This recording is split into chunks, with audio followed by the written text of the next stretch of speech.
So this is how you can fix Facebook when it says we had a problem with the page you tried to reach.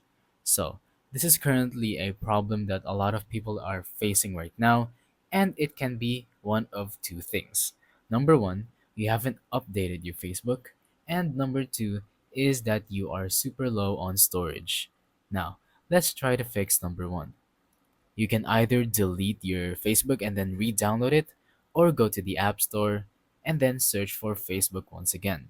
Just wait for the App Store to load, and here we are. So, search for Facebook and then open it up.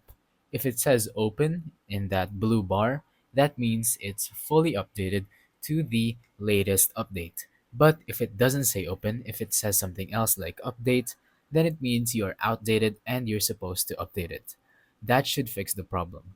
But let's say yours is already updated or updating it didn't actually help. Well, there is one more thing that we can do. So, what you're going to want to do is delete apps that you're not using, or go to your gallery or photos and then delete the videos and photos that you don't even really want anymore.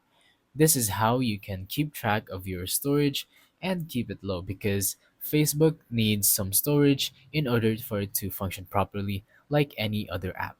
So, yeah, that's pretty much it. Once again, it can be because of two problems.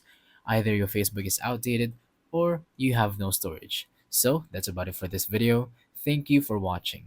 Don't forget to leave a like, subscribe, and let us know in the comments down below if the tutorial worked or if you have any questions. Thank you and goodbye.